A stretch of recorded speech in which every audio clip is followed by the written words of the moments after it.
قیامت کا دن بڑا ہولناک دن ہوگا۔ اس دن جب بندے قبروں سے اٹھیں گے تو قبروں سے برہنہ اٹھائے جائیں گے، قبروں سے جب اٹھائے جائیں گے تو وہ کفن ان سے اتار لیا جائے گا۔ یہ بات جب ام المومنین سیدہ عائشہ رضی اللہ تعالی عنہا نے سنی تو ان کا وجود تھر تھر کانپنے لگا اور عرض گزار ہوئی یا رسول اللہ پھر ہمیں ایک دوسرے سے حیا نہیں آئے گی؟ فرمایا عائشہ معاملہ اس سے بھی آگے ہے، مطلب کیا؟ اگر کسی کو ہوش رہا تو حیا آئے گی نا، ہوش اڑے ہوئے ہوں گے، ہول قیامت طاری ہوگا، بدن کانپ رہے ہوں گے، کلیجے لرز رہے ہوں گے، دل خوف سے پانی پانی ہو رہے ہوں گے، پتے پانی ہو جائیں گے، تو حشر کے میدان میں جب لوگ جائیں گے تو سب سے پہلا سوال جو رب لوگوں سے پوچھے گا وہ کیا ہوگا؟ صحیح حدیث میں آتا ہے ان اول ما یحاسب بہ العبد بصلاتہ، قیامت کے دن بندوں سے اللہ تعالیٰ سب سے پہلا سوال یہ پوچھے گا کہ کیا تم نے نماز پڑھی تھی؟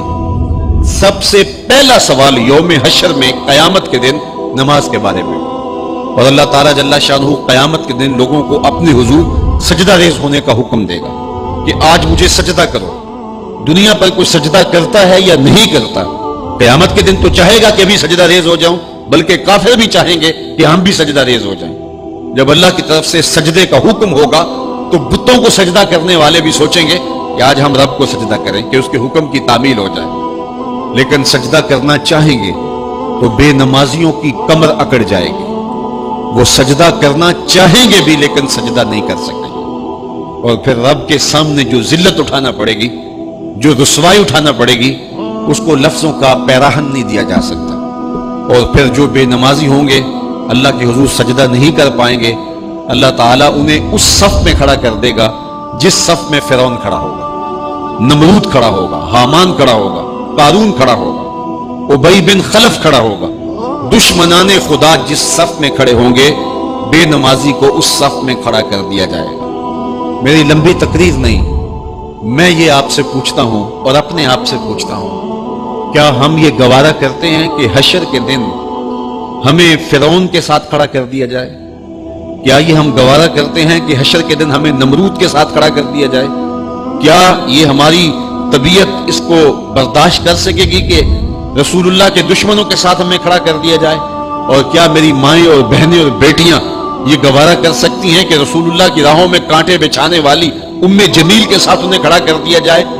یقیناً ہم کبھی نہیں چاہیں گے، ہم یہ رسوائی کبھی برداشت نہیں کر سکتے۔ ان کے پاس کھڑا ہونا ہی قیامت ہے، ان کے ساتھ کھڑا ہونا ہی عذاب ہے، اور پھر ان کے اوپر لعنتیں بھی برس رہی ہوں گی اور ان کے چہروں کے اوپر تارکول لک مل دی جائے گی اور وہ رسوائیوں کے گڑے میں ہوں گے، تو ان کے ساتھ کھڑا ہونا تو بہت بڑا عذاب ہوگا۔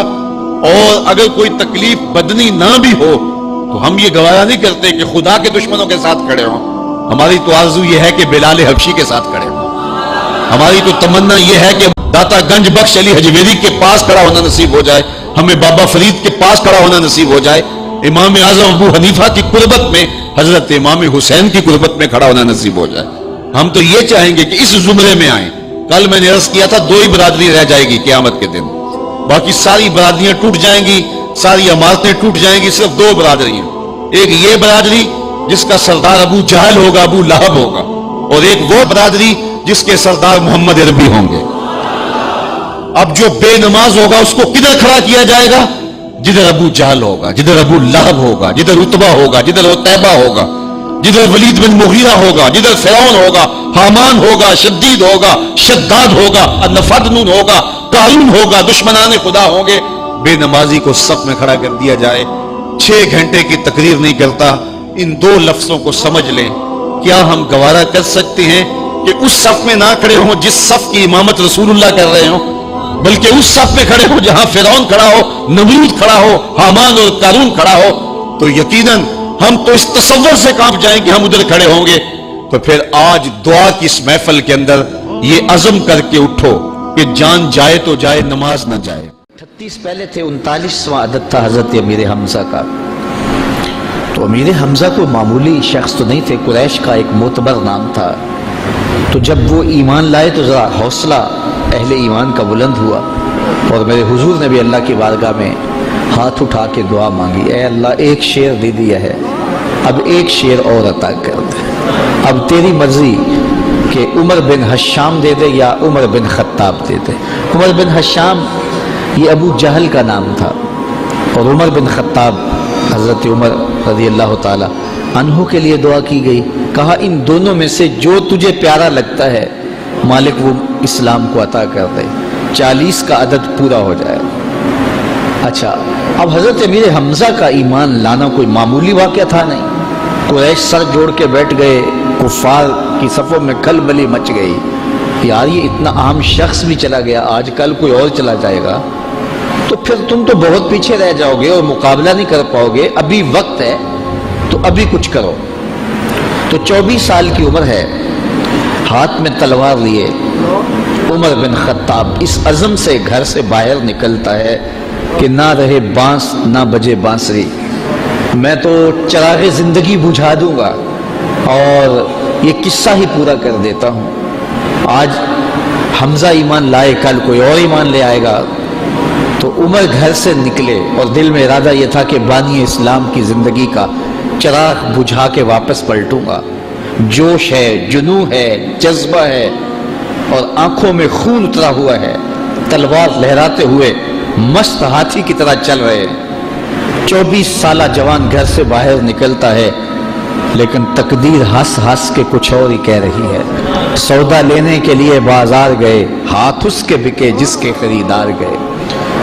جب اس چال سے چلے تو راستے میں نعیم بن عبداللہ ملے اور اس مستانی چال کو دیکھ کر کہا کہ کدھر کے ارادے ہیں؟ کہا وہ چراغ زندگی بجھانے جا رہا ہوں بانی اسلام کا، یہ روز روز کی کہانی ختم ہو جائے اور ہمارے لات منات حبل اور عزا کی آبرو پہ حملہ آور ہیں اور ہر دن کوئی نیا شخص ان کے ساتھ آ کھڑا ہوتا ہے۔ آپ کو پتہ ہوگا حمزہ بھی اب ایمان لے آئے ہیں، تو میں چاہتا ہوں کہ میں یہ قصہ ہی تمام کر دوں۔ تو نعیم بن عبداللہ زیر لب مسکرائے اور کہا عمر گھر کی خبر تو لے لینی تھی۔ اچھا، عمر غیرت کا مجسمہ تھا، تو بڑے غصے سے کہا کیا کہانی ہے؟ کہا تمہاری بہن فاطمہ بھی ایمان لے آئی ہے، تمہاری بہنوئی بھی مسلمان ہو گئے۔ کہا سچ سے؟ کہا ہاں سچی خبر دے رہا ہوں۔ اللہ اکبر، یہ رخ سیدھا اپنی بہن کے گھر کی طرف کر لیتے ہیں۔ جب دروازے پر پہنچا تو اندر سے قرآن پڑھنے کی آواز آ رہی تھی۔ معلم ان کو قرآن سکھانے کے لیے گھر بیٹھا ہوا تھا اور یہ قرآن سیکھ رہے تھے۔ زور زور سے دروازے پہ دستک دی۔ دستک کے جارحانہ انداز سے بہن سمجھ گئی کہ یہ عمر کے ہاتھوں کی دستک لگتی ہے، تو اس معلم سے کہا کہ تمہیں ہم چھپا دیتے ہیں تو ہم اپنے بھائی سے خود سامنا کریں گے۔ دروازہ کھولا تو غصے میں بپھرے ہوئے تھے۔ سنا ہے تم بھی دین چھوڑ دیا ہے، سابی ہو گئے ہو، یعنی اپنے گزشتہ دین کو ترک کر دیا ہے، اور اپنی بہن پہ ٹوٹ پڑے اور مارنے لگے، حتیٰ کہ انہیں لہو لہان کر دیا۔ اور وہ بھی جو ہے وہ استقامت کے ساتھ کھڑی ہے، اور پھر اس نے ایک جملہ کہا عمر اگر تم خطاب کے بیٹے ہو تو میں بھی خطاب کی بیٹی، جو کرنا ہے کر لو، میں دامن حضور کا نہیں چھوڑوں گی۔ تو جب یہ استقامت دیکھی کہ ایک عورت ذات اس قدر استقامت کا پہاڑ بن گئی ہے، تو وہ کون سی طاقت ہے جس نے اس کو یوں کھڑا کر دیا ہے؟ تو کہا کہ وہ جو تم پڑھ رہے تھے ذرا مجھے بھی تو سناؤ نا۔ کہا ایسے نہیں، پہلے غسل کرنا ہوگا۔ اب عمر غسل کر رہا ہے اور ظاہر کی میل دھل رہی ہے، غصہ اتر رہا ہے۔ اب جب غسل کر کے بیٹھ گئے، اتنے میں معلم کو سامنے لے آیا گیا، اور وہ کیا پڑھتا ہے؟ طٰہٰ ما انزلنا علیک القرآن لتشقیٰ، اے 14ویں رات کے چاند محبوب، ہم نے قرآن اس لیے نازل تو نہیں کیا تھا کہ تم مشقت میں پڑ جاؤ۔ یہ پڑھتے جا رہے ہیں اور عمر کا دل پسیجتا چلا جا رہا ہے، پھر آنکھوں میں آنسو بن کر وہ جذبات بہنے لگے۔ پھر عمر کے لب کھلے اور اپنے بہنوئی اور اپنی بہن سے کہا مجھے بھی اس دہلیز پہ لے چلو۔ اللہ اکبر، عمر کی تو ساری عمر برباد ہو گئی، میں نے 24 سال کہاں کاٹ دیے، مجھے اس دہلیز پہ لے چلو۔ اب عمر اپنے بہنوئی کے ساتھ دار ارقم کی طرف بڑھ رہے۔ یہ کوہ صفا پہ حضرت ارقم کا گھر تھا جو اسلام کی پہلی درسگاہ بنی، اور یہاں چھپ کے مسلمان دین سیکھتے تھے چونکہ ابتدائی ایام تھے۔ تو جب عمر کو آتے ہوئے دیکھا تو کسی نے دروازے کی درزوں سے دیکھا کہ عمر آ رہے ہیں، تو کہا کہ عمر آ رہے ہیں۔ عمر کی ہیبت تو تھی، تو امیر حمزہ کہا کہ اگر اچھے ارادے سے آئے ہیں تو استقبال کریں گے، خوش آمدید کہیں گے، لیکن اگر برے ارادے سے آئے ہیں تو ان کی تلوار سے ان کی گردن کاٹیں گے۔ اور جب دروازہ کھلا اور عمر اندر آئے تو آقا کریم علیہ الصلوۃ والسلام نے ان کے گلے کے اندر جو کپڑا تھا اس کو پکڑ کے ایسے جھٹکا لیا، اور ساتھ کا عمر وہ وقت نہیں آیا کہ تم اسلام قبول کر لو، اللہ اکبر، بس وہ جھٹکا دینے کی بات تھی تو عرض کی حضور وہ وقت آ گیا ہے، اور عمر کے لبوں پہ کلمہ توحید جاری ہو گیا۔ تو ارقم رضی اللہ تعالیٰ عنہ کے گھر میں بیٹھے ہوئے ان صحابہ نے بلند آواز سے کہا اللہ اکبر، مکے کی وادیاں گونج اٹھیں۔ اور پھر حضرت عمر ایمان لانے کے بعد پہلی بات جو حضور سے کرتے ہیں، کیا حضور ہم حق پہ نہیں ہیں؟ حضور نے فرمایا ہم حق پہ ہیں۔ کہا اللہ کا دین سچا نہیں ہے؟ فرمایا اللہ کا دین سچا ہے۔ آپ اللہ کے سچے رسول نہیں ہیں کیا؟ کہا میں اللہ کا سچا رسول ہوں۔ تو کہا پھر ہم چھپ چھپ کے عبادت کیوں کریں؟ اللہ اکبر۔ تو کہا سین حرم میں چلتے ہیں۔ اب مسلمانوں کی دو صفیں بنی، ایک صف کے آگے حضرت امیر حمزہ تھے اور ایک صف کے آگے حضرت عمر بن خطاب تھے، حضور درمیان میں تھے، اور یہ قافلہ 40 افراد پر مشتمل مسجد حرام میں پہنچا اور پہلی نماز کھل کے پڑھی گئی۔ حضرت عبداللہ ابن مسعود رضی اللہ تعالیٰ عنہ فرماتے ہیں عمر کا اسلام لانا اسلام کے لیے عزت تھا۔ اللہ اکبر۔ اور ادھر یہ صفیں چل رہی ہے، دار ارقم سے، کوہ صفا سے حرم کے صحن کی طرف یہ لوگ اتر رہے ہیں، اور ادھر